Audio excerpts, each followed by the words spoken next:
In a clinical trial, a SUSAR rarely presents politely. It appears as an isolated, severe data point in a vast sea of routine reporting. The moment that serious, unexpected event is logged, the clock starts. The sponsor is legally bound to initiate expedited regulatory reporting. But an immediate clinical question arises. Is this patient's reaction a standalone biological anomaly, or the very first signal of an emerging systemic risk? Answering that question is difficult, because clinical trial data is naturally compartmentalized. It is segmented by study phase, disease indication, and distinct trial teams. Evaluating a single safety report within one of these silos, cut off from the surrounding trial data, creates severe blind spots. You see the severity of the event, but miss the broader pattern. Raw safety data without scope lacks actionable meaning. Rapidly building context around that single event is the only way to determine if other trial participants are in immediate danger. Under U.S. federal regulations, specifically 21 CFR 312.32 CC1, addressing this blind spot is mandatory. The regulation requires a specific process known as the Analysis of Similar Events, or AOSE. When submitting an IND safety report, the sponsor must systematically cross-reference the new event against all similar suspected adverse reactions from previous reports across the entire development program. This is a tightly scheduled operation. The complete AOSE findings must accompany the 15-day expedited safety report submitted to the FDA. Unlike adverse events of special interest, which are predefined for proactive surveillance, AOSE is highly reactive. It is an aggregation tool triggered the exact moment an unexpected case arrives. While the AOSE terminology is heavily FDA-centric, global regulatory bodies like the EMA and MHRA demand the same rigorous aggregate analysis under their harmonized pharmacovigilance practices. This process operates as the legal and scientific translation layer that converts disjointed data points into cohesive, population-level safety intelligence. The AOSE protocol begins by validating the index case. The review team confirms the new event definitively meets the criteria of being serious, unexpected, and having a suspected causal relationship to the investigational drug. The critical next step is establishing the parameters of the search by defining what actually constitutes a similar event. Many sponsors fall into a lexical trap here. If the index case is a pulmonary embolism, they query the safety database using only that exact preferred term. Relying on precise word matchings guarantees failure. Related thrombotic events that were coded differently by investigators will remain hidden in the database, completely missed by the narrow search. The solution is widening the query by utilizing standardized meta queries, or SMQs. SMQs capture clinical variations by grouping adverse events based on broad pathophysiological similarities, rather than demanding exact wording. Under a broad SMQ query for thrombotic events, earlier cases of deep vein thrombosis are pulled into the review, immediately providing the context needed to validate the initial pulmonary embolism case.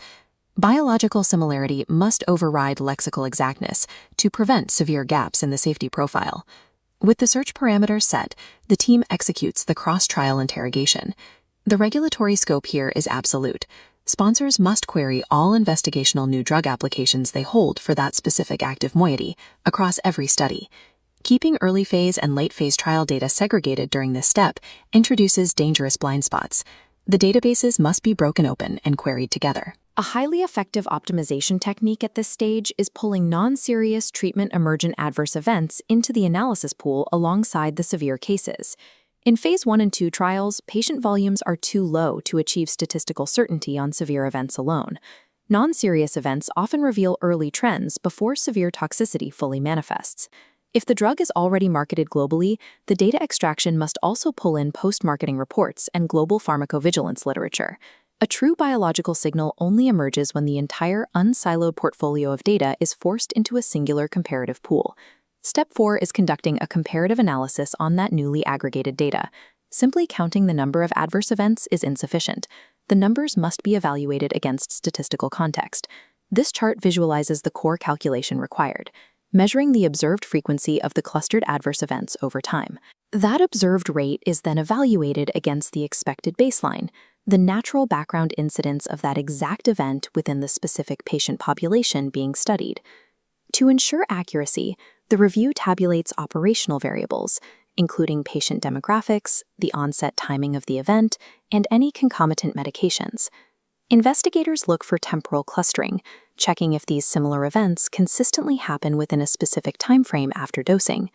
They also map the events against exposure levels to check for dose dependency, indicating whether toxicity scales up with higher doses. Crossing the statistical delta between the expected baseline and the observed rate is the definitive proof required to separate a drug-induced pattern from random medical noise. The final step is interpretation and conclusion. Automated triage tools have immense power to aggregate data and flag statistical anomalies, but algorithms are strictly limited when assessing biological nuance. Human medical review by clinical experts remains legally and scientifically mandatory to establish true biological plausibility for the data cluster. Medical reviewers evaluate individual patient narratives to rule out confounding factors, like prior medical history, before confirming the signal is valid. A validated signal triggers immediate action. The sponsor may recommend unblinding specific trial cohorts, initiating enhanced monitoring, or pausing the study entirely. The tangent is an update to the investigator's brochure, ensuring the clinical protocol reflects the newly discovered risk-benefit profile. Automation successfully builds the data cluster, but human clinical expertise is required to declare it a validated risk. From a regulatory audit perspective, a missing or poorly documented AOSE is a critical compliance gap. The IND safety report must explicitly detail the methodology. You have to prove exactly how you searched the database, not just state that a search occurred. Even if the aggregate review yields 0 new concerns, the exact execution of the process must be thoroughly documented in the safety file. To handle growing portfolio volumes, modern pharmacovigilance systems are integrating AI to automate similarity scoring and draft initial case narratives, highly streamlining this compliance burden. The entire AOSE pipeline functions as a practical application of continuous improvement. Every individual evaluation incrementally refines the broader understanding of the drug's safety. Executing a flawless analysis of similar events ensures early detection of shifting safety profiles, serving as the definitive method for protecting trial participants from unrecognized cumulative risks.